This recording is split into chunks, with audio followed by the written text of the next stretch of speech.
Claire, we'll look to you first today. Zora, you can wear the visitor sticker. The words landed across the conference table beside Ava's field day map. Daniel was already seated. Claire was already in the circle, and Ava's mother had been left the spare chair against the wall, still holding the diabetes pouch she had packed herself. Erin fastened the blue caregiver band around Claire's wrist. Then she slid the yellow sticker to Zora. Daniel didn't object. He just settled back. The blue band stayed on Claire. The visitor sticker stopped beside Zora's diabetes pouch. Zora looked down, closed her fingers around the sticker, and never put it on. Nobody in that room moved to take it back. The clipboard slid across the counter and stopped in front of Daniel. Erin kept her bright office voice on. Okay, so for Ava's contact, we'll put Dad here first, and Claire, since she's on campus so much. Claire stepped up beside him like she'd always belonged there. Daniel took the pen without even checking Zora's face. Yes. His number. Yes. His work line. Yes. They could handle daytime calls. Ava stood quiet between them with her backpack straps in both hands. The front office staff settled right into Daniel's ease. Nobody had to say Zora was secondary. The room already had. She stood half a step off the counter in wrinkled scrubs, hospital badge clipped to her denim jacket, stale gas station coffee cooling in one hand. Ava's diabetes pouch rested in the other, neat and full and apparently invisible. Zora pressed her tongue to her cheek and let one interruption pass. Then Erin asked about Ava's lunchtime insulin without really turning toward her. Daniel started to answer. Zora cut in, low and exact. Before noon. It's 1 to 18. Erin finally looked at her. Daniel kept writing. The clipboard stayed under his hand. By the classroom door, Claire dropped into a bright crouch and opened her hand like the morning was already fixed. Come on, Ava, you're good.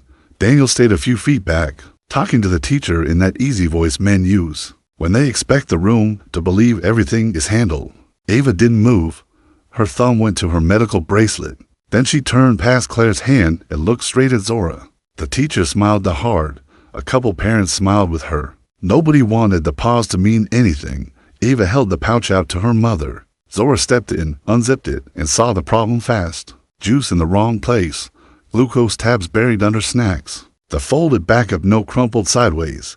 She fixed it with quick, tired hands, moving the juice where Ava expected it, setting the tabs up front, smoothing the little system back into shape. Ava watched, took the pouch back, and finally walked into class. Relief hit Zora first, then anger. Her child had needed to feel that wobble before anybody stopped assuming. The second Zora reached her car, Daniel's name lit up across the crack in her phone screen. She had one hand on the wheel, the other on the key. The low-fuel light was on.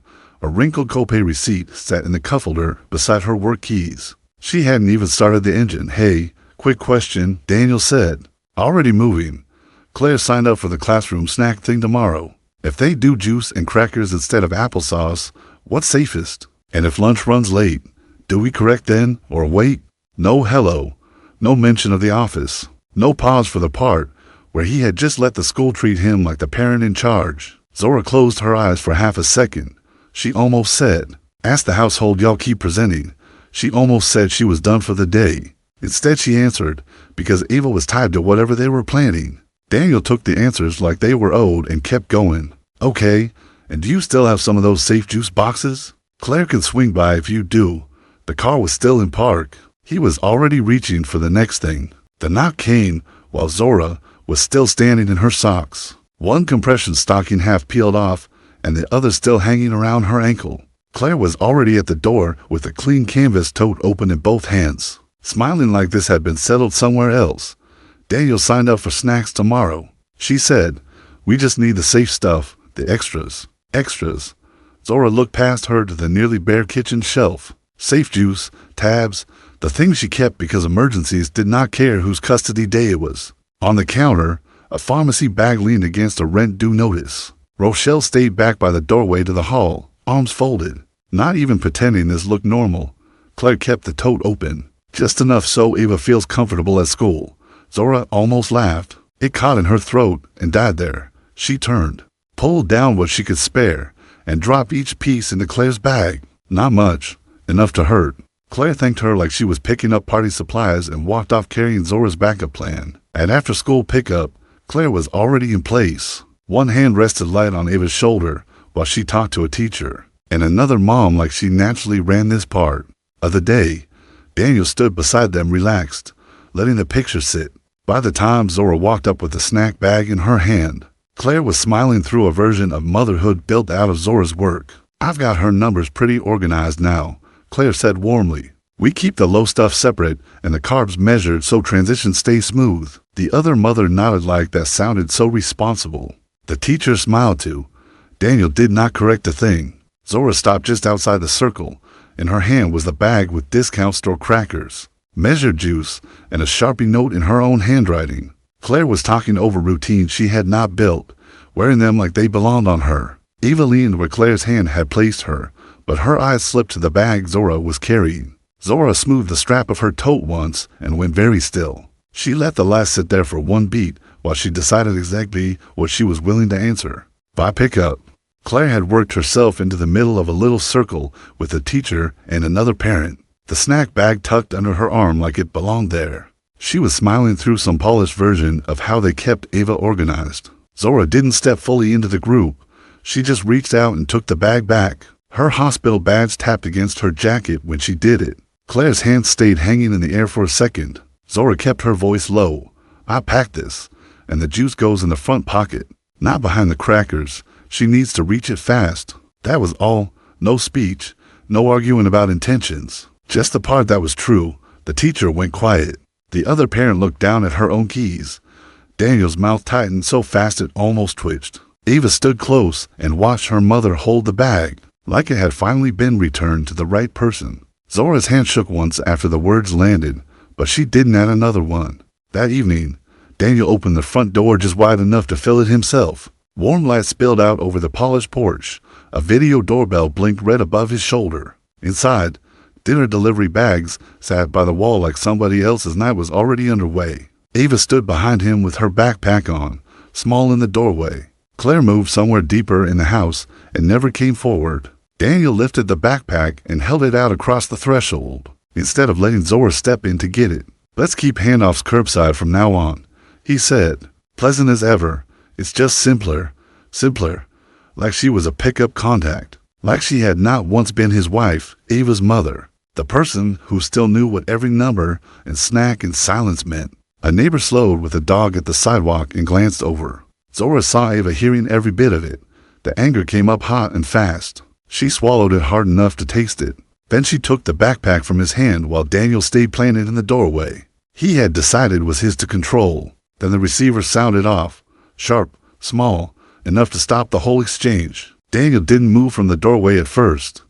He just looked down at the device, then at Eva, then back out at Zora like the number might explain itself if he stared long enough. Eva's backpack hung half open now, a wrinkled homework sheet sticking out beside her school folder. Claire went quiet. Even the neighbor's dog stopped long enough for its owner to look back again. Daniel finally turned the receiver outward toward Zora. "Can you look at this?" he asked. Just like that, the same man keeping her on the porch now needed her to tell him what his own house was looking at. Eva didn't look at him. She looked at her mother. Zora kept both feet where they were. She read the number, read Eva's face, and answered only what mattered. Give her the juice first, then wait 10 minutes. Daniel nodded like she had unlocked the door he couldn't. The handoff didn't move again until she spoke. The phone started buzzing against the med cart while Zora was checking supplies between rooms. When she picked it up, Daniel's face filled the screen from a grocery aisle. Bright lights over his head, snack boxes stacked behind him. He was already talking. "What about? Or these? Claire told the school we'd bring enough tomorrow." Then he held up one granola bar, then another, then a juice box, flipping each one toward the camera like Zora was standing there shopping with him, instead of working a hospital floor. Overhead pages kept cutting through the unit. Somebody's vending machine coffee smelled burnt. Tasha looked up from the clerk desk in time to catch a screen full of snacks in Zora's gloved hand. And Daniel saying, "Just tell me what's safe." That was the part that burned. Not the question, the way he asked it. Like her shift, her focus, her pay, all of it could bend around his cart. He climbed up Zora's neck.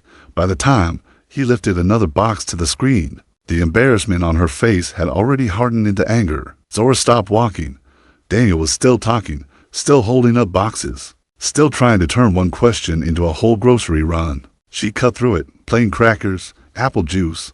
That's the safe answer. He started right back in. Okay, and if they only have, that's what I have for you right now, she said.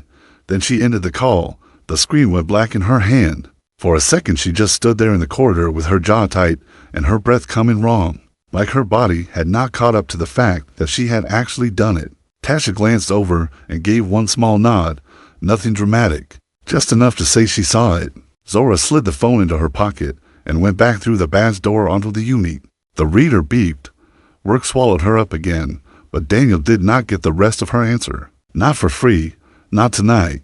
Before the after-school activity started, camp chairs and water bottles crowded the sidewalk by the bench, and Claire was already tearing open a granola bar like they had it handled.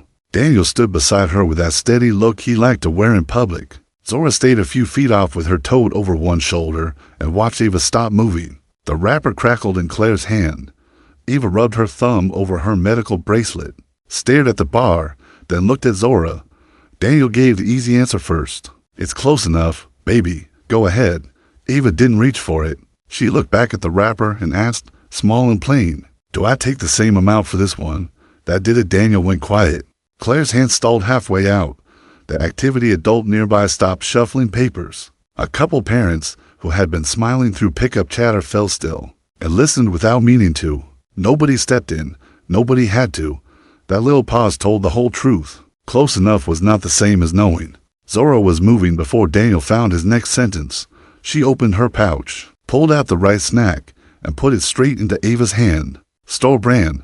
Label, ready. Ava leaned into her side the second she saw it, like her body had been waiting for permission to settle. Eat this first, Zora said. Just that. One instruction. No lecture. No extra softness for the grown people who had made the moment. Daniel tried anyway. We should probably all get on the same page about.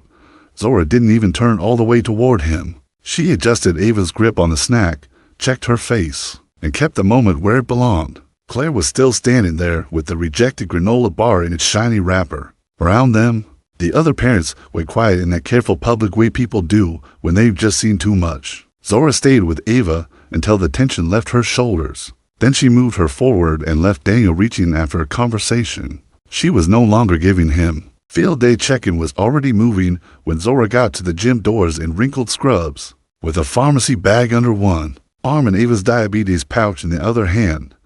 Claire stepped right up to the table first. Her volunteer badge hung bright against her cardigan while she leaned over the clipboard, signed Ava in, and started answering staff questions before anyone looked Zora's way. Daniel stayed beside her and let it happen like this was the most natural arrangement in the world. Erin kept her office smile on and followed Claire's voice. A couple volunteer moms did too. The whole table turned toward the badge, toward the polished one standing closest, not toward the mother holding the actual medical kit.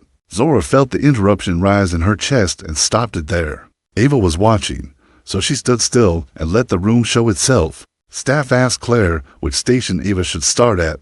Claire answered. Somebody mentioned snacks. Claire answered that too.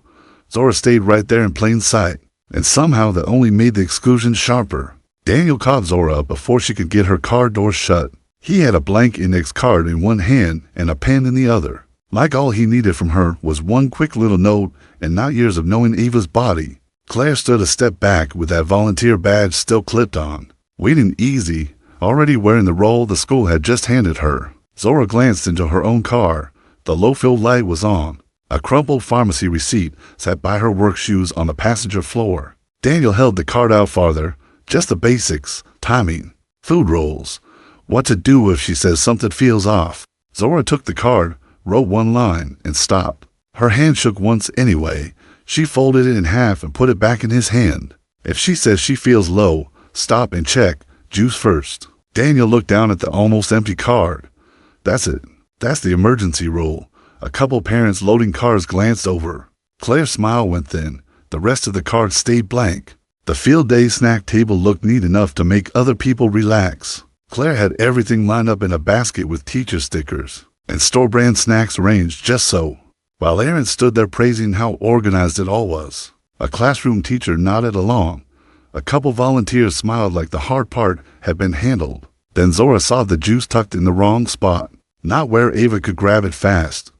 not where Zora always kept it. She reached in to move it, quick and simple, and Erin stepped in before her fingers got there. Clipboard first. Smile still on.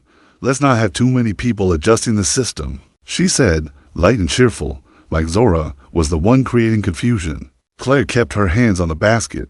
The teacher froze for half a breath. So did the volunteers? Then everybody did that little social recovery people do when something ugly gets dressed up nice. They acted like it made sense. He ran straight up Zora's neck. She knew exactly what was wrong with the setup. She also knew the room was waiting to call her difficult if she pushed. The driver's side window was only halfway down when Daniel leaned in. Cars idled in the pickup lane. A crossing guard lifted one line of kids past the hood. In the back seat, Ava was pulling her seat belt across her chest. Quiet.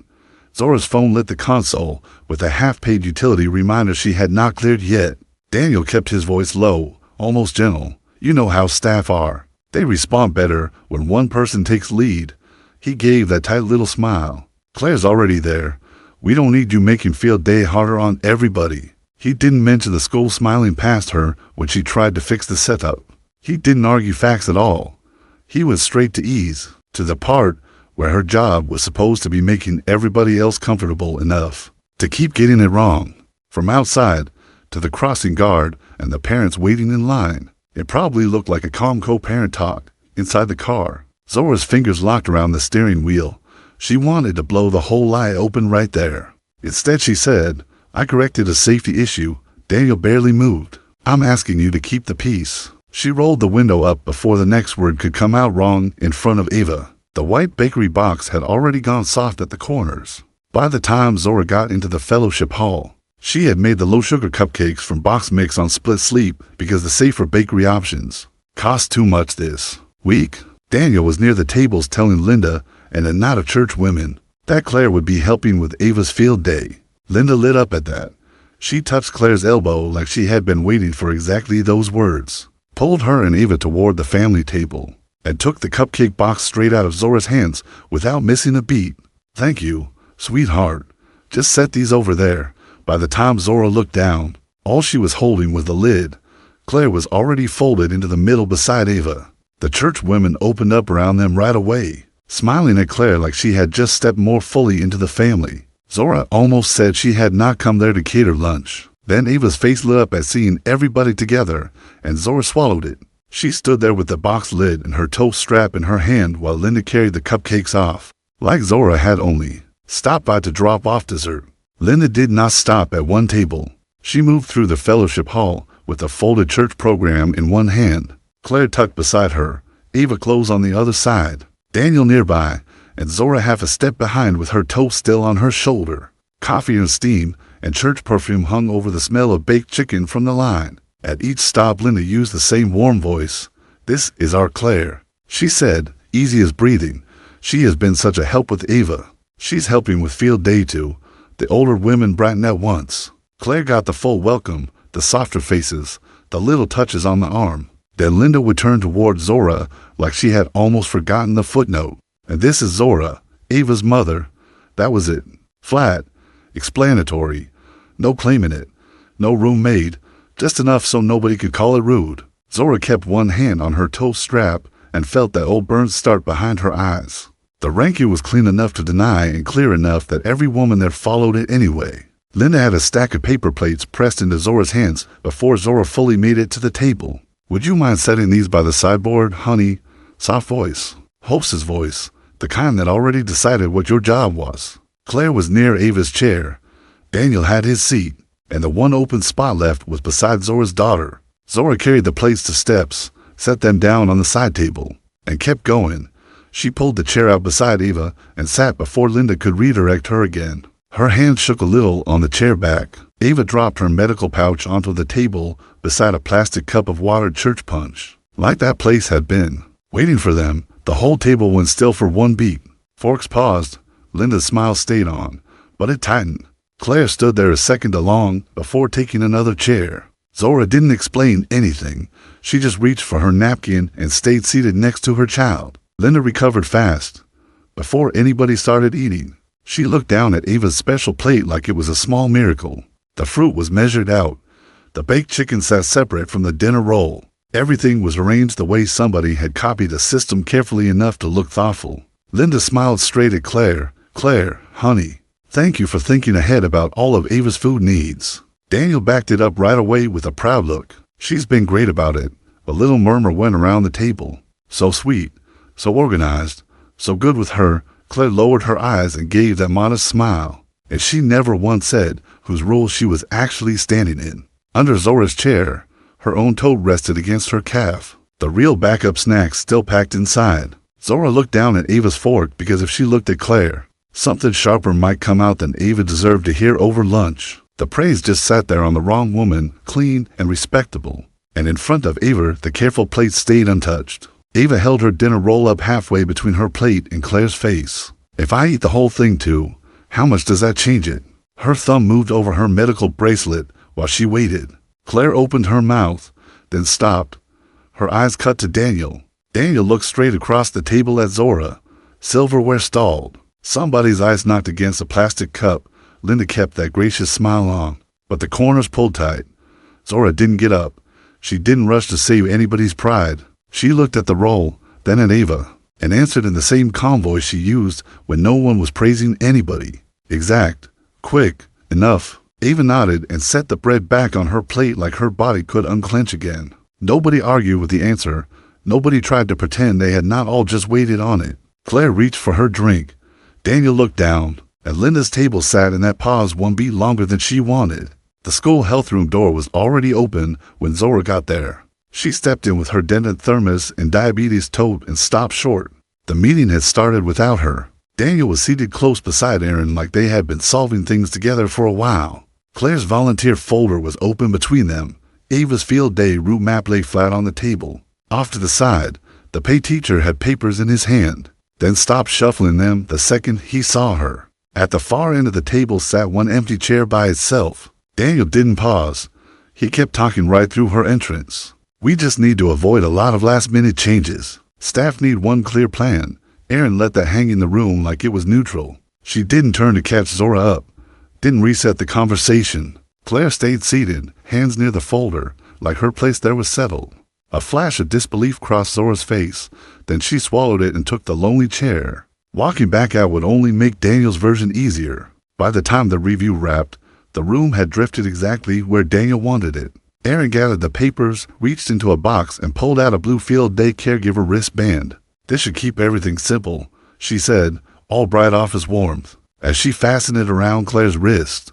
Since you'll already be volunteering on campus, staff can look to you first during the event. Then she peeled a yellow visitor sticker loose and slid it across the table toward Zora. For a second, that was the whole room right there. Claire with the blue band, Zora with the sticker, and Zora's diabetes pouch resting beside it. The real thing sitting next to the fake permission. Daniel's shoulders eased like the problem had been solved. Claire straightened with that grateful, polished look she wore so well. Only the pay teacher seemed more uncomfortable than before. Zora picked up the sticker and closed her hand around it. She didn't put it on. Even that small motion would have felt like agreeing with them. The blue wristband sat bright on Claire's wrist at the first field day station. She stepped forward like the morning was supposed to start with her. Zora stood off to the side in wrinkled scrubs, denim jacket open, diabetes toe still hanging from her shoulder. Ava looked up, stopped flat, and rubbed her bracelet once. Then she held the glucose receiver right past Claire's hand toward Zora. Claire bent lower and told her she had it. Ava never turned. She kept her arm stretched at her mother until Zora came in and took the receiver. A couple volunteer parents went quiet. The pay teacher stopped talking in the middle of a sentence. Aaron kept a smile on her face, but it looked held there. Zora checked the number, did the start up the way Ava expected, and handed it back. Only then did Ava move. Relief hit first. Right behind it came the sting of standing there while a whole school watched her child prove what should have never needed proving. The second Ava started moving again, Aaron moved fast. Perfect. Thank you, Zora. Brisk, pleasant, already cleaning the moment up. Her hand touched Zora lightly at the elbow and guided her away from the station. Back toward the visitor side of the field, Claire stayed where she was. Blue wristband still on, official place beside Ava untouched. The yellow sticker curled against Zora's denim as she was steered behind the rope line, like the last 2 minutes had. Changed nothing at all. Teachers went along with it because it sounded orderly, and orderly was easier than admitting what they had just watched. Only the pay teacher looked like he was having trouble swallowing it. Zora wanted to peel that sticker off and drop it in the grass. She could feel the edge of it catching every time she moved. But Ava kept glancing back to see where her mother was going. So Zora crossed behind the rope and stayed there, while the light kept its place next to her child. By the water break, the heat had everybody a little sloppy. Melted ice ran around the cooler. Cheap sports drinks rolled under folding chairs. Claire had a juice box in one hand and a patient smile on her face. Daniel held a water bottle like maybe that would be enough. Ava sat down hard in the shade and went quiet. That quiet got Zora's attention from the rope line before anybody said her name. Claire crouched and tried again. Daniel leaned in. Ava didn't take either thing. Then Daniel turned and waved across the barrier toward Zora. He didn't sound like the stable lead parent now. He sounded like a man waiting on the one answer he did not have. Nearby parents stopped pretending the first station had been a fluke. The pay teacher watched the whole thing without covering for anybody. Zora felt that sharp, ugly urge to let Daniel sit in it 1 second longer. Then Ava looked only at her, and Zora stepped in. She should have gone home after that. Her dented thermos was nearly empty. The nap she needed before another overnight shift was burning off in the sun. Instead, Zora took up a spot along the orange mesh fence with her toad at her feet and stayed there. Nobody brought her inside. Nobody asked her to. Inside the field, kids ran in crooked lines. Adults clapped, paper wristbands stuck to sweaty little arms. And every time Ava moved to a new station, somebody looked toward the fence first. Sometimes it was Daniel, sometimes Claire, sometimes a teacher who had already watched enough to know better. Zora stood there with the heat working through her jacket and sweat dry and stiff at her neck. She hated how close staying felt to surrender. She hated even more that leaving would not punish the adults who set this up. It would land on Ava, so she stayed outside the fence. Still the safety net, just not the one they were willing to name. At the next rotation, the pay teacher blew his whistle, glanced at the line of kids, then looked straight past Claire. Claire was already standing beside Ava with that blue band on her wrist. Ready to look in charge, he asked Zora, out by the fence, whether Ava should move on now or get another minute first. It was a small question. It changed the whole air anyway. Claire's smile held the heart. Aaron noticed. So did Daniel. A couple parents followed the teacher's eyes and wound up waiting on Zora too. Zora answered from where she stood, clipped and exact. Another minute. Then water. The teacher nodded like that settled it, because it did. Kids kept bouncing around in their mismatched field day shirts, not knowing anything had shifted. The whistle dropped back against his chest, and the group waited the extra minute Zora had called. The folded field day map had gone soft with sweat by the time Daniel caught Zora. Near the portable toilets, kids were yelling from the relay lines. He stepped into her path and kept his voice low. That flat, careful tone he used when he wanted to sound reasonable while saying something ugly. If Ava keeps seeing you, she's never going to settle with Claire. He said, you hovering is the problem. Zora just stared at him. Sweat had dried into the collar of her denim jacket. She had been standing outside that fence in the heat so his day could keep moving. And now he was trying to call the child's trust her failure. A parent drifting past slowed for half a second, saw the posture, and kept going. Across the field, Claire stayed in place with that practiced calm on her face. Daniel squeezed the damp map in his hand. She needs one setup. Zora, you're making it harder. Zora almost walked off on pure anger. Then she caught Ava looking across the field from behind Daniel, searching for her again, and her feet stayed planted. At the edge of the next station, Ava came straight to Zora and caught hold of her denim sleeve. Her field day shirt was grass-stained and dark at the collar with sweat. One hand stayed twisted in Zora's jacket. The other rubbed at her medical bracelet. Daniel started to step in. Claire put on that hurt little smile again. The pay teacher was close enough to hear every word. Ava looked up at her mother and said, when it feels weird, I want my mom. She does it right. Small voice. Plain words. A couple parents nearby went quiet. The pay teacher didn't rush to smooth it over. Claire's face stayed set, but only just. Daniel had nothing ready fast enough to cover it. Zora laid her hand over Ava's fingers where they gripped her sleeve. Her throat worked once. Ava stayed tucked against her, still holding on. And for once nobody standing there said another word. Her phone alarm was set for work when the knock came. The apartment was dark from the blackout curtains. Zora had only been asleep long enough to feel the sleep in her bones when she opened the door and found Daniel there, with Ava still in her grass-stained field day shirt, cheeks blotchy, body folded and on itself. Before Daniel finished saying anything, Ava went straight into Zora's arms. That was answer enough. Rochelle stood in the hallway in her house shoes and looked at Daniel like she already knew exactly what kind of nerve this was. Daniel handed over the backpack and stayed on the threshold while Zora carried Ava inside. Work shoes were still by the couch. The shift alarm glowed on her phone. The little sleep she'd gotten was already gone. Zora lowered Ava onto the couch, kept one hand on her back, asked one question at a time, slowed her breathing, walked her through the same calm she always used. Daniel tried to explain how the evening had gone sideways. It didn't matter. Ava only settled once Zora's voice took over the room. Ava had gone quiet on the couch by then, worn out enough to just lean against a pillow. Daniel didn't leave. He stood in the middle of Zora's apartment with that careful look on his face and opened his work bag instead. Out came a clean notebook divider, white and stiff, with Ava written across the tab like he was bringing her a neat little fix. "Maybe if you write it all out," he said, holding it toward her. "Every step, everybody can stay consistent next time. Claire, the school, we won't have all this confusion." Zora was still in a sleep-creased t-shirt, hair massed on one side from the nap he had already broken. Copay receipts and unopened mail crowded the table behind her. Rochelle said nothing at first. That silence got long on purpose. Daniel kept the divider out anyway. Zora looked at the clean tab in his hand, then at her own cluttered table. Writing would be easier than another fight. That was part of what made the ask feel so ugly. The line composition notebook stayed open beside the repacked diabetes kit, while the kitchen clock kept moving toward Zora's shift. Bills were spread under one elbow. Test strip wrappers sat by a half-eaten microwave dinner gone cold. Rochelle leaned in the doorway and told her to go lie down before she fell over at work. Zora kept writing. She labeled snacks, wrote down the early signs she knew by heart, crossed things out, rewrote them cleaner. Her shift alarm went off on the phone, and she reached over and silenced it without even lifting her head. From the couch, Ava watched with that small guilty look kids get when they know grown people are bending around them. "I just don't want them guessing wrong," she said softly. That did it. Rochelle blew out a breath and looked away. Zora pressed the pen harder and kept going, building one more system for people who had not earned it, because sleep could wait, and Ava's fear was sitting right there watching her write.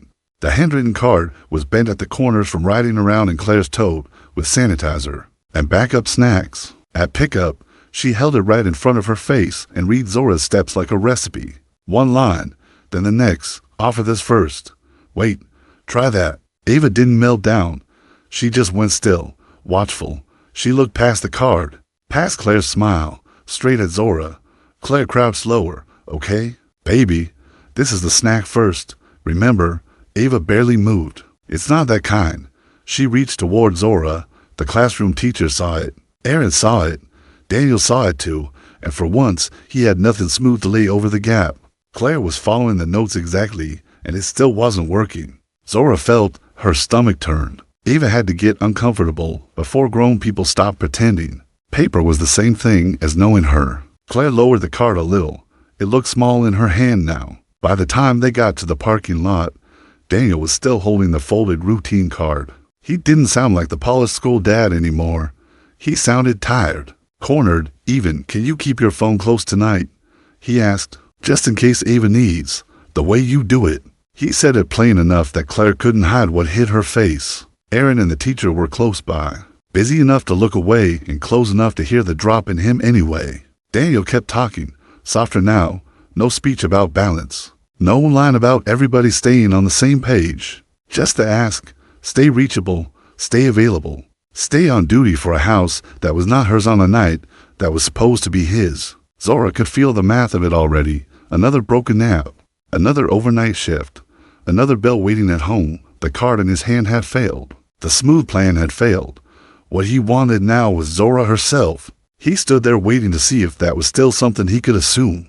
In the pickup lot, Daniel still had that failed routine card folded in his hand when he caught Zora. Before she got to her car, Claire stood beside him. Ava stood between them, quiet, looking from one face to the other. "Just keep your phone close tonight," Daniel said, in case she needs help settling. Zora shifted the tote higher on her shoulder. She had another overnight shift coming. Not enough sleep left before it as it was. She took Ava's pouch, checked it once, and pulled the zipper all the way shut. Then she looked at Daniel. If Ava needs me, put Ava on the phone. He started to answer. She didn't let him. I'm not staying on call to run your house. Claire's face changed first. Not much, just enough. Ava kept rubbing her bracelet with one thumb. Daniel stood there with the folded card and that tight pause he got right before pushing back. But the pouch was closed now, and so was the old easy access he had counted on. Her phone kept buzzing against the Meg cart hard enough to make the metal shake. Daniel, then Claire, then Daniel again. Zora glanced once while she moved between patient rooms. Same pattern every time. Not emergency. Small house confusion dressed up as urgency. She pressed her tongue to her cheek, turned the screen face down, and kept walking. Overhead, the uni page crackled. A badge reader beeped at the next door. Somebody's vending machine coffee had gone cold on the clerk desk. The phone started up again. Tasha looked over, caught the names on the screen, and lifted one eyebrow. You letting it ring? Zora picked up a supply bin. Yep. That one word cost her more than it sounded like. Habit kept tugging at her hand. So did fear. Every ignored call made her wonder if the next one would really be Ava. But the screen lit up again with another little reach that had nothing to do with an emergency. And Zora set it face down one more time. Then she went through the badge door and left the phone vibrating where it was. The phone on Ava's nightstand showed too much of the room. School flyers on the dresser, a snack wrapper half open. Claire hovering just outside the frame with that soft, careful face she kept using. When softness was all she had left, Ava looked wrung out, hair mashed flat on one side. Her eyes were shiny with it. Daniel stayed close enough to the bed that it was clear he wanted more than a few minutes for Ava. Zora didn't speak to either of them. Ava, look at me, she said. Tell me where it feels bad first. The child's breathing hitched, then slowed. Zora kept her there with one question at a time. No extra talking, no fixing the whole house, just Ava. By the time Ava's shoulders loosened into the pillow, Daniel leaned toward the phone. Can you stay on a minute and just walk us through? Zora ended the call. The screen went black. Ava had what she needed. The rest of that night still belonged to the adults in the room, and Claire was left standing there with her hands full of nothing useful. The chain caught before the door could open all the way. Daniel was already on the stoop, dressed for work too early. Ava slumped against his chest and her backpack hanging from one hand. Behind Zora, the apartment was still dim, blackout curtains shut tight. Her work shoes by the couch. The shift alarm had dragged her out of sleep only a minute ago. It was a rough night, Daniel said. I'll make it up later. Can you just take her now? Zora looked at Ava first. Hair pressed flat on one side, little face heavy with sleep. For 1 second her hand almost went to the latch. Then she saw Rochelle in the hallway with her arms folded and remembered how many times his bad timing had become her lost rest. No, Zora said. Drop off is at the agreed time. Not because your night ran long. Daniel just stared at her. Ava watched both of them. The chain stayed in place. So did the backpack in his hand.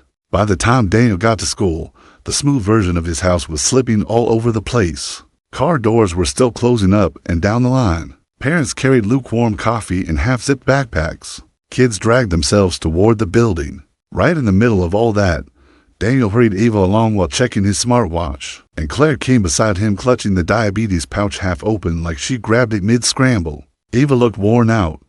Claire tried to keep moving and fumbled the zipper with one hand. Daniel kept talking in that brisk get-it-done voice people use when they want a mess to pass for normal. Erin spotted them from the entrance. Her bright office smile thinned into impatience. A couple of parents watched longer than they usually would. Nobody said anything. They didn't have to. This was the kind of morning that usually got cleaned up before anybody else saw it. Now the hurry was out in public, hanging right there with the pouch still open in Claire's hand. At the classroom doorway, the teacher unzipped Ava's pouch for a quick check before the day got moving. Her hand went in once, then stopped. She pulled out the strip tube and turned it over in her palm. Empty. Then she pressed the snack sleeve. Flat. Where are the backups? Claire's smile stalled right there.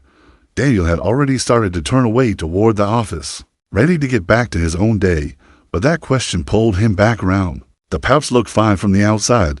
Neat. Zipped. Labeled.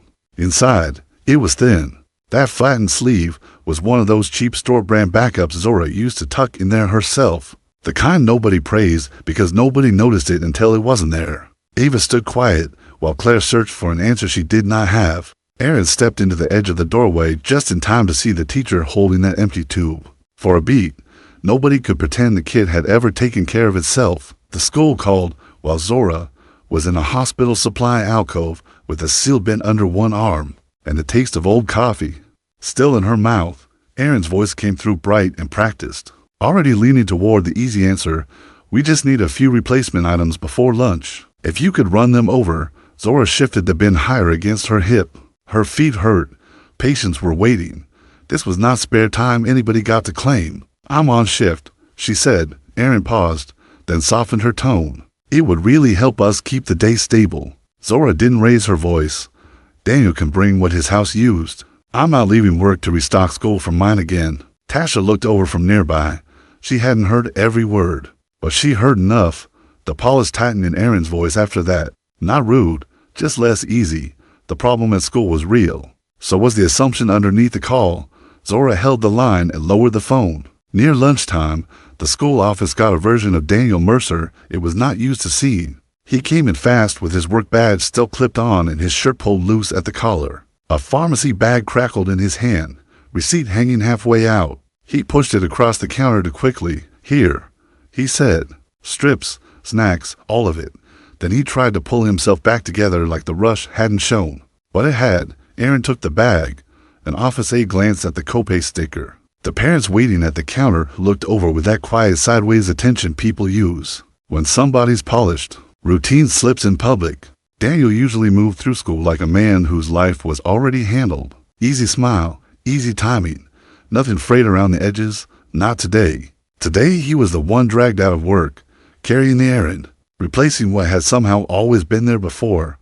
Nobody said Zora's name. They didn't need to. The crinkled pharmacy bag on the counter said enough. At pickup, Claire came holding Ava's pouch open in both hands, like she was bringing something delicate back to its owner. Her voice had gone soft, careful. I was thinking maybe you could just walk me through the whole setup, so we're all supported next time. The pouch hung between them. Drugstore labels, marker notes, pens that didn't match. The kind of wear that came from being packed and repacked by somebody counting dollars and still getting it right. Zora took it from her. Claire kept talking. I just want to make sure I understand every piece. Zora touched one pocket. Juice goes here, not next to the tabs. That was all she gave her. Then she pulled the zipper shut. Right there between them, Ava saw it. So did the teacher a few feet away. Even though she kept shuffling dismissal folders like she had somewhere else to look. Claire's smile held for 1 second too long. I have to go, Zora said, and she left with the pouch on her own shoulder. Linda arrived at weekend handoff smelling like church perfume and certainty. An empty casserole carrier balanced in both hands like the rest of their arrangement had already been settled. Daniel was in the driveway. Claire was beside him. Ava had her backpack on, and Zora still had the diabetes pouch over her shoulder. Linda smiled. If you could send the usual safe dish, honey, and maybe stop by for a little while. Ava always does better when you're there. She held the carrier out. Zora didn't touch it. That quiet sat there longer than Linda expected. Daniel stayed out of it. Claire dropped her eyes to the latch on the carrier. Ava looked from one adult to the next.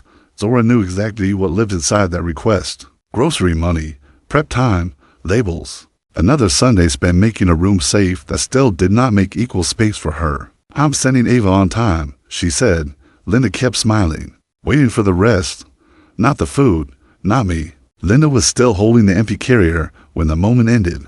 By the time plates were passed down Linda's church table, the whole room was starting to feel who wasn't there. Claire sat beside Ava with a generic plate in front of her. Chicken, a roll, some fruit somebody had tried to separate out neatly enough to look thoughtful. Linda wore that bright hostess smile like she could carry the whole room on manners alone. Then Ava stopped. She looked down at the plate, rubbed her bracelet with her thumb, didn't pick up the fork. Daniel leaned in first. Baby, it's okay. Go ahead. Claire added something gentle after that, trying to sound easy, trying to move lunch along. Ava stayed watchful. Around them, chairs scraped less. Forks paused. Church women and relatives kept eating just slow enough to show they had noticed. Linda's smile tightened at the corners. Daniel glanced around the table like an answer might be sitting in somebody else's face. But the answer wasn't in the room, and everybody could feel that, even with steam table chicken cooling on the plate. Daniel put his phone in the middle of Linda's table and hit speaker. Zora answered on the second ring. He started talking too fast, trying to explain the plate, the pause, the way Ava wasn't settling into lunch. Zora cut straight past him. Ava, baby, look at me. The whole table went still. Ava leaned toward the phone. Zora's voice stayed low. One grounding step. One correction about the food in front of her. Nothing extra. Then Daniel tried to pull more from her. Can you stay on with us a minute? Maybe just walk her through the rest? No, Zora said. Don't keep pushing lunch because everybody's watching. Take her home. That was it.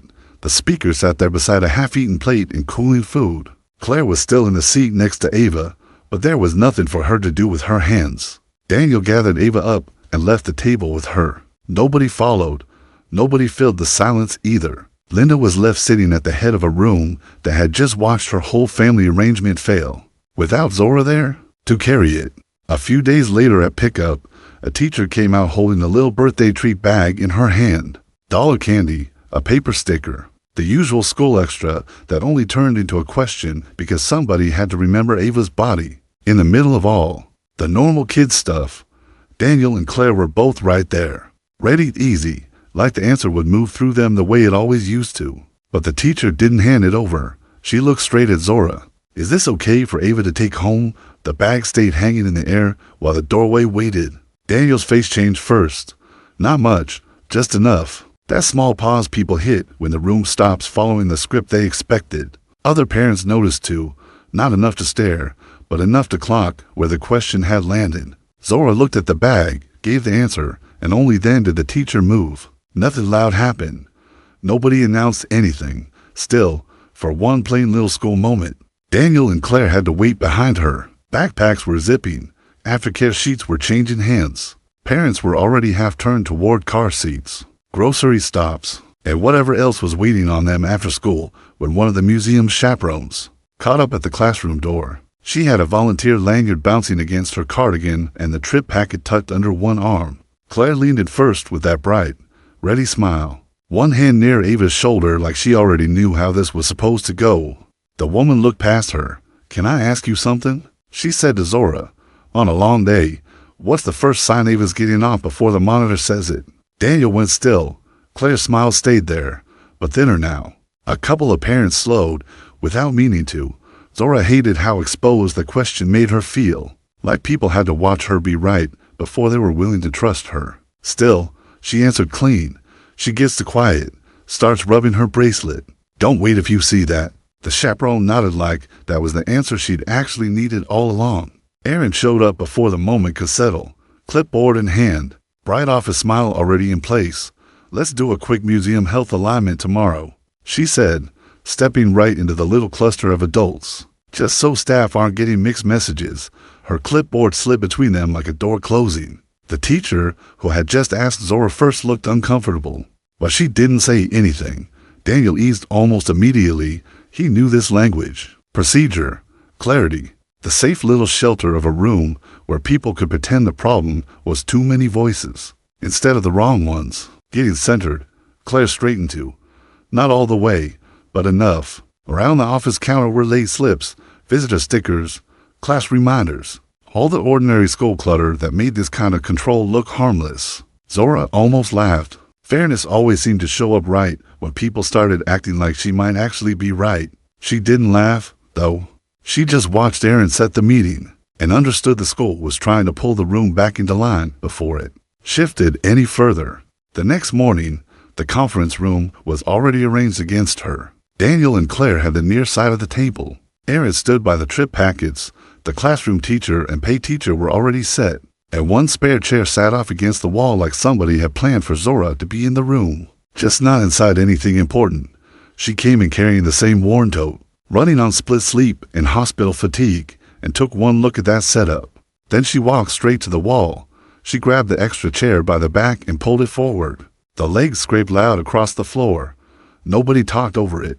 Zora brought it right into the circle, close enough to the museum forms and root papers to matter, and set her diabetes tote on the table where a visitor would never have put it. The classroom teacher noticed first. Erin paused before she started again. Daniel lost that easy settled look people get when a room is already lined up for them. Zora sat down without asking permission and folded her hands, even though they weren't steady. Once everybody was seated, the classroom teacher opened the route map flat across the table. Lunch delay, bus heat, too many steps between bathrooms. All those ordinary school details that got dangerous fast if the wrong adult decided none of it was a big deal. Daniel leaned forward like he was ready to smooth it all into one clean family answer. The teacher didn't take it. She looked at Zora before the receiver catches it. She asked, "What usually tells you Ava's starting to drop on a long walk?" The room went quiet in a different way then. Not avoiding. Waiting. Claire's volunteer confidence slipped a little. Erin kept her face arranged.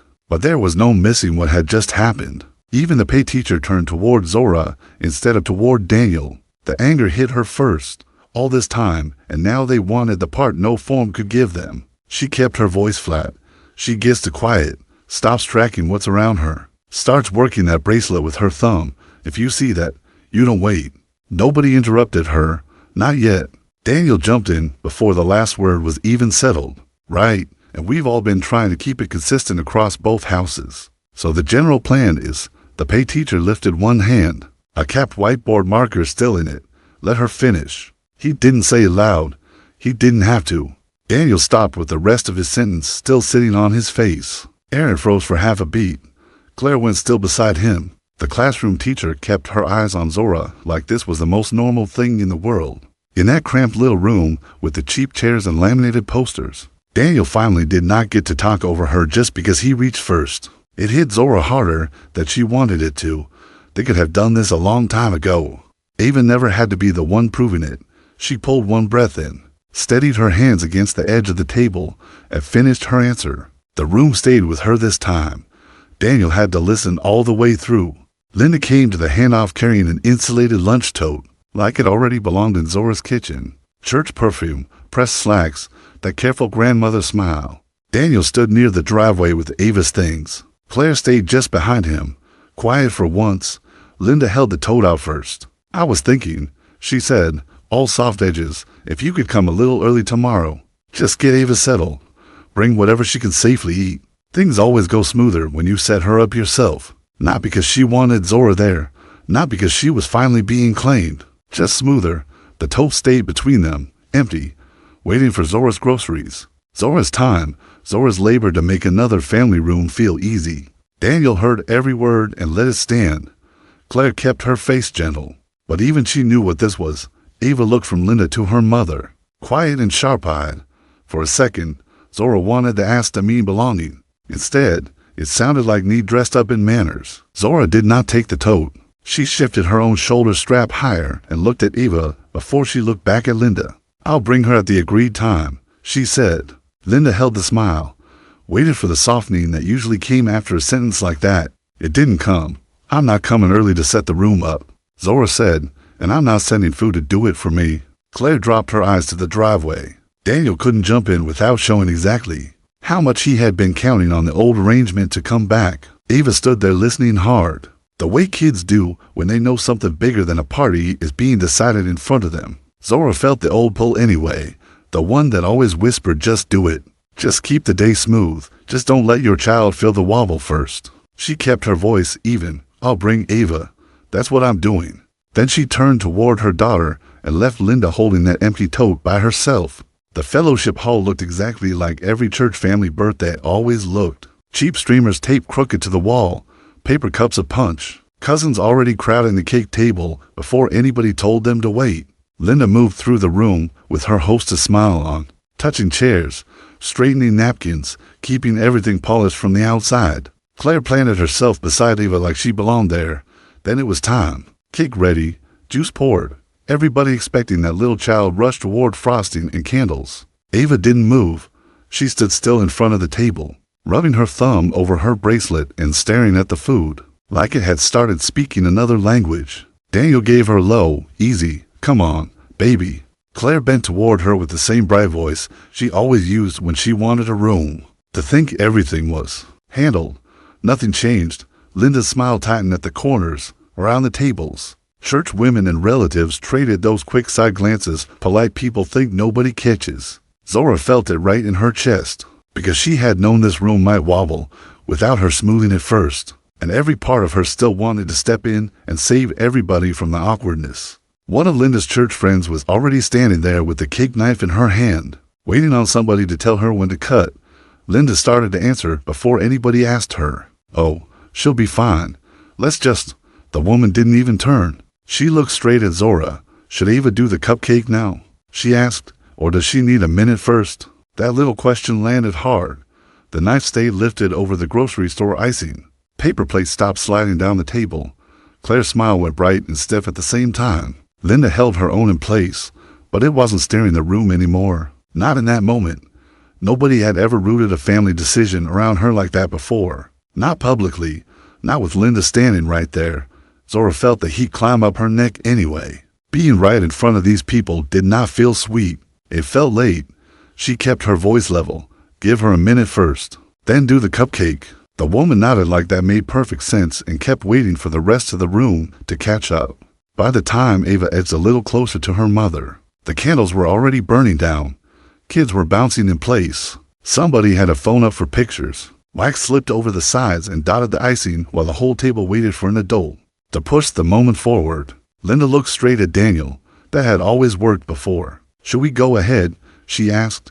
Usually he would have answered before anybody else had time to think. Some smooth little dad answer, some calm sentence that made the room follow him without noticing. This time he didn't. He looked at Zora and said nothing. Not a fake pause. Not one of those moments where he was just winding up to speak over her again. He actually left the space open in front of everybody. Claire, his mother, the church women, the cousins shifting with paper plates in their hands. The silence changed the room. Relief hit Zora first, then anger right behind it. Because this should never have taken so much. Not for her. Not for Ava. She looked at her daughter, then at the cake. "Give her a minute," she said. "Then we'll do it." Nobody moved until she finished. Linda was already lifting her camera phone before the room finished exhaling. Cake plates were still in people's hands. Folding chairs scraped the fellowship hall floor. Claire had smoothed her face back into something polite. Daniel stood close enough to look included and far enough not to risk saying the wrong thing. Linda smiled like the last few minutes had healed themselves. "Come on, everybody. Family picture." Then she turned that same smile on Zora. "And thank you, Zora. You always help us through Ava's little moments." Help us? Zora still had the diabetes pouch on her shoulder. Ava was beside her, quiet now for 1 second. Something in Zora wanted to step in. Wanted the picture to mean what it would look like from the outside. Instead, she reached for Ava's hand. "Y'all go ahead," she said. She guided her daughter past the edge of the group and kept walking. Nobody followed. Church women went still. A couple of relatives looked down at their paper plates. Claire's smile stayed on the lawn. Linda kept the phone up anyway, trying to save a family image with the wrong woman missing from it. The next evening, Daniel came to Zora's apartment holding a padded bank envelope in his open palm. She was standing there in sleek creased clothes. A half-eaten microwave dinner sat on the counter behind her. Test strip wrappers were near the sink. An overdue notice peeked out from under a stack of unopened mail she had been trying not to look at. Daniel kept his voice low, softer than usual. "I know you've fronted a lot for Ava. Supplies, backups, all of it. I can cover a second full setup. Whatever you need so this doesn't keep falling on you." Like it was a money problem.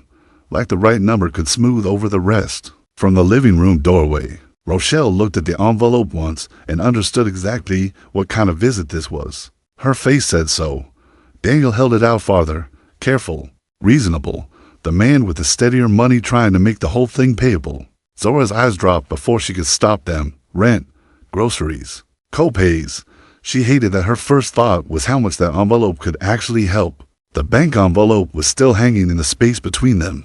Daniel stood at Zora's apartment door with his hand out, talking low and reasonable like money ought to calm everything down. Behind her, the place was small and honest. Unpaid mail on the counter. A half-eaten microwave dinner.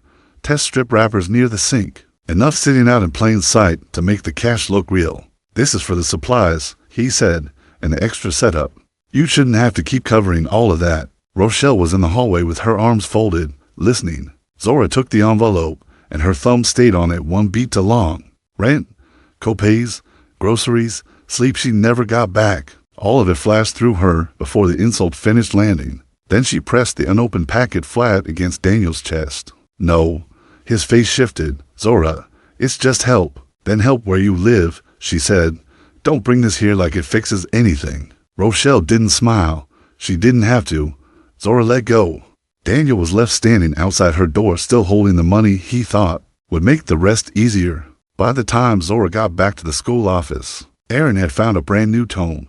Museum packets were stacked beside volunteer lists. A clipboard sat angled toward Zora like an invitation instead of a barrier. The classroom teacher was there, the office aide too. Both of them busy in that stiff way people get when they know something uncomfortable is coming. Aaron smiled brightly. You built such a strong system for Ava. Really? Staff would value something simple from you. Just a quick parent guide. Something chaperones can use so everybody feels more confident moving forward. She slid a blank packet closer. Zora was standing there on split sleep, her toe digging into her shoulder, still carrying the kind of tired that can make praise sound good for half a second. If you are not careful. For half a second, it did. Then the rest of it landed. Not authority, not changed behavior, more work, more translation, more of Zora building the safe version so everybody else could carry it around and feel prepared. The classroom teacher glanced at Aaron, then away. Aaron kept the clipboard turned toward Zora like she was offering partnership instead of another unpaid job. Zora didn't touch the packet. Both hands stayed on her toe strap while Aaron held that blank guide between them, waiting for the yes that would make everything neat again. I'm not writing a cleaner way for adults to ignore me in person, Zora said. The office went quiet. Aaron blinked. That isn't what I meant. It's what it does. Zora kept her voice low. If the school needs something from me, ask me. Don't ask me to build a shortcut around me. The classroom teacher's face changed first. Not much, just enough. The awkwardness left it, and something steadier took its place. Even the office aide stopped shuffling papers. Aaron was still holding the packet, but now it just looked blank, empty.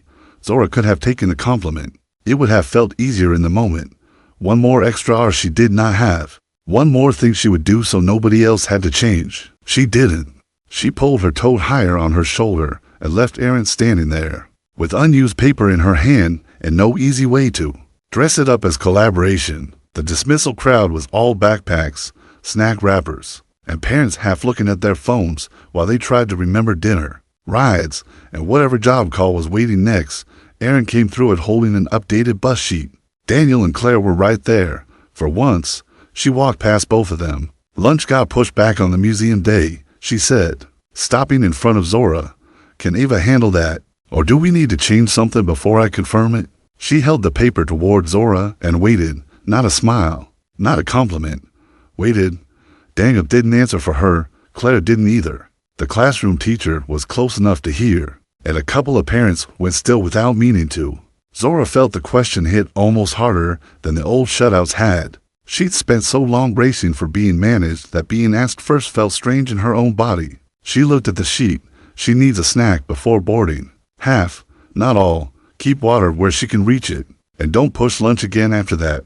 Aaron nodded, turned to staff, and changed the plan around Zora's answer. Near the car line, Claire caught Zora before she could get Ava settled. Her voice had gone soft, careful. In her hands was a brand new cream organizer. Clean enough it still looked store fresh. She unzipped it and held it open beside Zora's worn diabetes pouch. The one with marker labels, scuffed corners, and the shape of years in it. I was thinking maybe you could help me set this up for tomorrow, Claire said. Move the real supplies over so it feels more unified. So Ava doesn't keep looking split between us in front of staff. A nearby parent loading the trunk slowed down without meaning to. Ava looked straight at the two bags. There it was. Not just another favor. Claire wanted the system, yes, but she wanted the look of it too. Wanted to carry the right bag through the museum and let the room keep seeing her beside Ava. Like that meant something she had earned. Zora looked at the empty cream organizer, then down at her own pouch still hanging from her shoulder. The ask was insulting.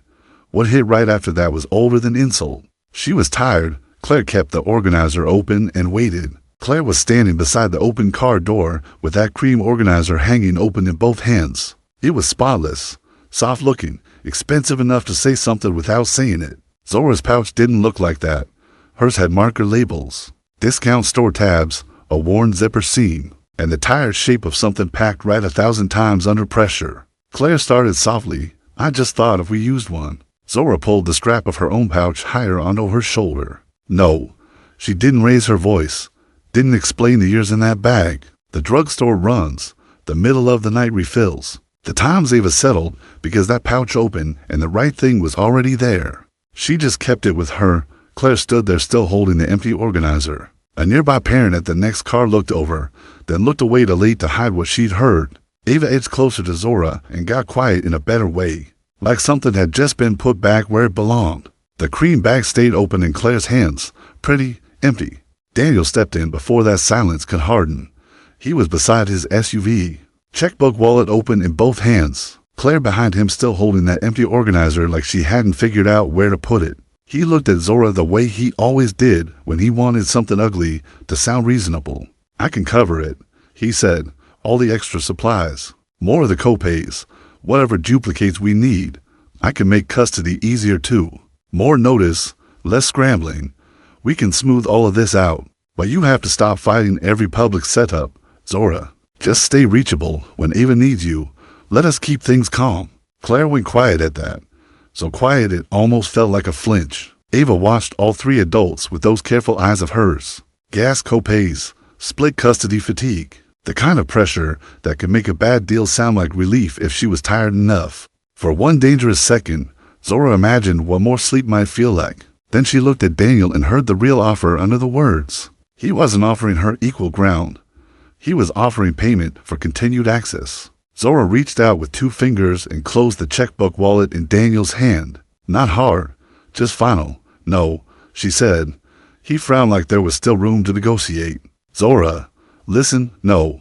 Her voice stayed low. Exact. I'm not keeping quiet so y'all can stay comfortable using me. And I'm not for sale. Claire's face dropped. The cream organizer was still hanging open at her side with nothing in it. Ava looked up at her mother with a kind of startled steadiness, like she knew something important had just been said even if she couldn't hold all of it yet. Daniel stood there with the closed wallet in one hand and no answer in the other. Money, easier logistics, gratitude, all of it sitting useless on the curb. Zora turned and walked. The worn pouch stayed on her shoulder. She didn't look back. She kept her spine straight until she was well past them. And only then did her hands start to shake. By the time the museum bus pulled up, the curb was all heat and hurry. Kids were sweating through field trip shirts, lunch sacks swung off little wrists, and parents kept checking the time before they had to race back to work. Ava stood easy at Zora's side, the diabetes pouch resting against Zora's hip. The classroom teacher held the revised departure sheet in one hand. She looked at it, then at Ava, then straight at Zora. Lunch is running late over there, she said. Can she handle that? And just like that, the whole line stopped. No Daniel jumping in, no Claire smoothing it over. Even Aaron stayed still. The bus door was open. Kids were climbing up. But when it came time for Ava, nobody moved until Zora did. Zora took the paper, scanned it once, and felt that old anger press up under her ribs. They could have done this sooner. All of it. Have her snack before she boards, she said. Water where she can reach it, if lunch shifts again. You stop and call before you push it farther. The teacher nodded. Nobody argued. They just waited for Zora, and then the day moved. Aaron stepped forward before anybody could act like that pause had meant nothing. She had the blue trip lanyard in one hand and the medical lead tag in the other. Claire was still nearest Ava, still standing where the roll used to be. But Aaron stopped between them and held both pieces out to Zora. Zora, I need you as lead on Ava today, she said. Then she turned to Claire with the same school voice. Claire, if you're still coming, you'll ride as a general chaperone. That was it. A thin strap, a flimsy tag, the kind of little school-issued thing that had carried more social weight than truth. For most of this mess, Claire's shoulders dropped a fraction. Daniel didn't say a word. The classroom teacher and the other staff adjusted fast, like they had been waiting for somebody official to catch up to what the room already knew. Zora took the lanyard. It settled in her hand beside the worn pouch, and it felt heavier than it should have. At the museum entrance, everybody was juggling ticket envelopes, cheap bottled water, and children to wound up to stay in one line. Ava stayed tucked close to Zora's side, calm for once, not rubbing at her bracelet, not searching faces. One of the chaperones stepped up beside Claire and asked, when does Ava need her next snack? Before the second exhibit or after? Claire started to answer. Then she stopped. Her hand dropped. She shifted back a step and cleared the space beside Ava instead of filling it. Ask Zora, she said. She'll know the timing. That was all. No explanation, no brave little pretending it didn't matter. A couple of parents heard. The classroom teacher heard it. They all turned the same direction without being told. Zora felt one quick flicker of sympathy. She did not want Claire look small as standing there. Without the roll she'd been trying to wear, that feeling was gone. Claire had helped build this. Zora answered the question. Claire stayed back. Inside the museum, the day finally got quiet in the place that mattered. Not the building. Kids were still loud. Shoes squeaked. Chaperones kept counting heads and calling names. But the strain that usually gathered around Ava never got the chance to harden. When lunch ran late, Zora didn't wait for a wobble. She reached into the pouch, pulled out a measured snack bag, and knelt beside Ava. Have now, she said. Water after. Ava nodded and did exactly that. The classroom teacher checked Zora's face before moving the next group. Aaron did too. Even Daniel stopped acting like confidence could cover what he didn't know. He just watched his daughter stay steady. Zora kept her fingers on the pouch zipper a second longer than she needed to. No scramble, no wrong guess, no little girl going watchful while grown folks played catch-up.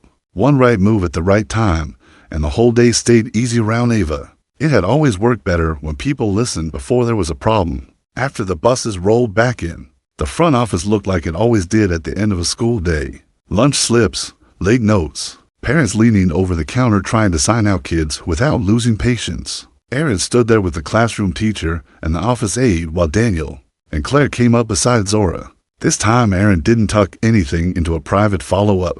She said it where everybody could hear, for anything health-related with Ava. We check with Ms. Bennett first before changes go out or plans get locked in. The office aide nodded right away and turned toward the contact board. The teacher said, got it, like she'd already been moving that way and just needed the school to catch up. Daniel didn't correct it. Claire had nowhere to step in. Zora kept her face still, but the lateness of it sat heavy. This was the same counter that had once looked past the mother holding the real kid in her hand. Now the clipboards were turned toward her, and nobody was acting like that was a favor. The casserole dishes were already sweating under foil. By the time everybody drifted toward the fellowship hall tables, paper napkins, church punch, somebody's baked mac in a hot pan, Linda reached the table first. Usually that meant Zora already knew where not to stand. This time Linda put her hand on the chair beside Ava and pulled it out. Sit here, Zora. Claire came up with a stack of plates in her hands and stopped. The outside place was still open for her. The one beside Ava was not. Daniel saw it. So did the church women nearby. Because Linda had always run a room with little motions like that. A chair, a table corner. Who got folded in and who got thanked from the edge. Ava looked up at her mother like the seat belonged there. Zora stood still for half a breath, fingers tied on her tote strap. Too much history lived in that one chair. Then she set the diabetes pouch beside Ava and sat down. Nobody sent her toward the kitchen. Nobody handed her a serving spoon. Around that table, the whole room had been rearranged. A few days later at pickup, the car line was crawling and the crossing guard kept waving folks through, like she could move the whole world faster with one arm.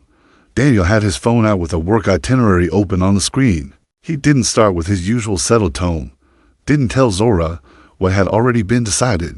He lowered the phone between them and waited. I've got a trip coming up, he said, before I answer them back. What works for Ava? Claire was close enough to hear, so was one of the teachers. Even the crossing guard glanced over when the pause stretched. Probably not because of the words, but because Daniel was standing there actually waiting, instead of managing the whole thing around her. That landed stranger than anger.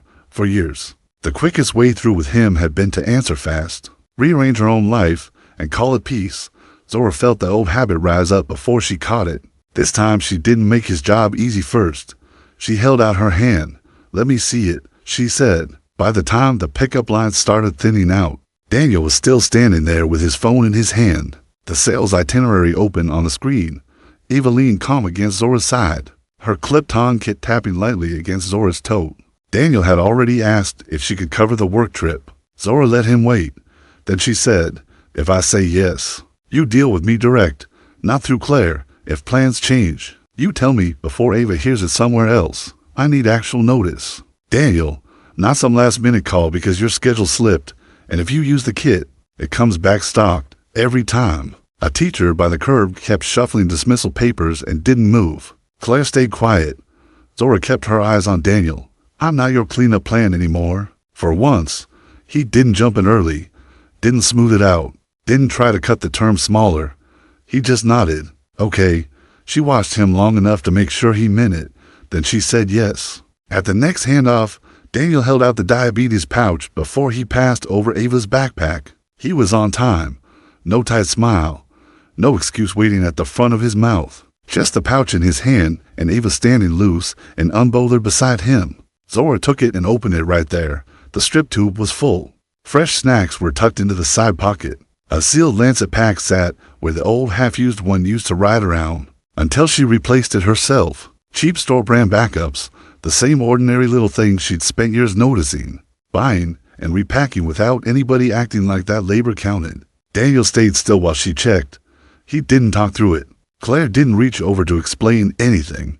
Nobody tried to make the moment prettier than it was. Zora ran her thumb over the zipper pull once, then closed the pouch. That tiny, practical respect hit harder than she expected. Hard enough that she had to blink before she looked up. She gave one small nod, and the handoff moved on clean. Sunlight had already slipped around the edge of the blackout curtains before Zora opened her eyes. For a second she didn't understand what felt different.